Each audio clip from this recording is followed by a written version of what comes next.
Thanks, Gwen. I am here with Debbie Wasserman Schultz, Representative Debbie Wasserman Schultz, Congresswoman from the state of Florida, and here because she is the chairman of the Democratic National Committee. What brings you to Des Moines? Well, we thought it was important that we demonstrate the dramatic contrast that exists between the direction that President Obama has been taking this country and standing up and fighting for the middle class and working families and beginning to get this economy turned around, and the entire Republican field, which has embraced extremism, embraced the Tea Party, and would take us back to the failed Republican policies of the past that brought us to the precipice of economic disaster.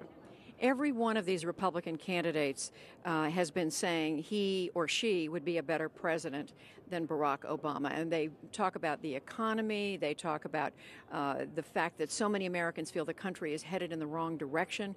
How does the president begin to chip away at that perception, which the Republicans have just relentlessly hammered at? Well, try as they might to create that perception, it seems that most voters aren't buying that argument. That's why in Iowa, for example, there isn't a single Republican candidate that would beat the president at this point in any poll head-to-head. And that's because Iowa voters, American voters, know that President Obama has been standing up and fighting for them and has brought us from the bleeding 750,000 jobs when he took office to now, 3 years later, 22 straight months of private sector job growth, and we've begun to turn things around. Passed the Affordable Care Act, ended the war in Iraq, rescued the American automobile industry. They know that President Obama has delivered and that he's been fighting for them.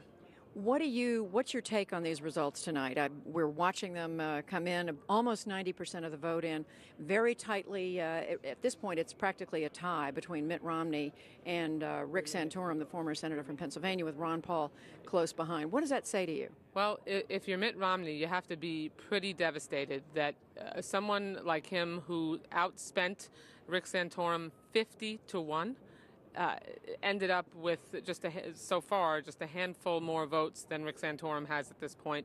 I mean, the anybody but Romney vote is alive and well here and will be alive and well after tonight's caucus.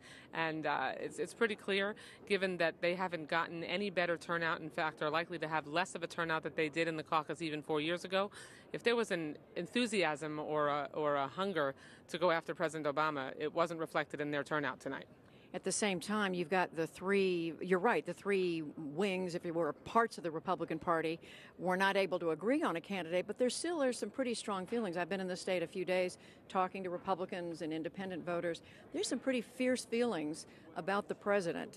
Some who said they voted for President Obama, Barack Obama, 4 years ago, but they wouldn't vote for him again. They're disappointed. How do you get to those individuals who are out there who say they just aren't going to give the president another look? Well, we're going to be talking about the dramatic contrast that will exist between whoever the nominee is on the Republican side and President Obama. It's very clear that the Republican candidates for president want to end Medicare as we know it, want to change Social Security so that they can privatize it, allow seniors to invest it in the stock market. That wouldn't have worked out so well for seniors when it comes to preserving the safety net over the last few years.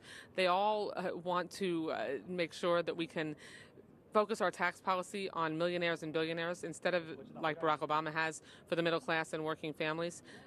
There will be such a dramatic contrast that it's going to be very clear on Election Day that if we want to continue to move in the direction that President Obama has been taking us for the middle class and working families, that he'll be reelected. Can the president run on his record on the economy?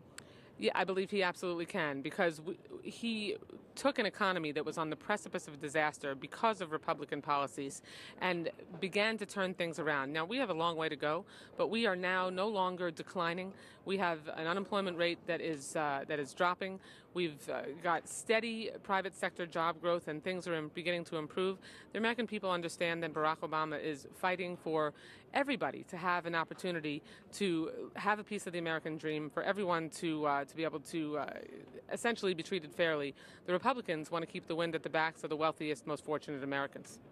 Debbie Wasserman Schultz, who is the chairperson of the Democratic National Committee, we thank you very much for coming to talk with us. We appreciate it. Sure, anytime. Thank you. Gwen, you've heard it. We've heard a Democratic voice tonight. Back to you.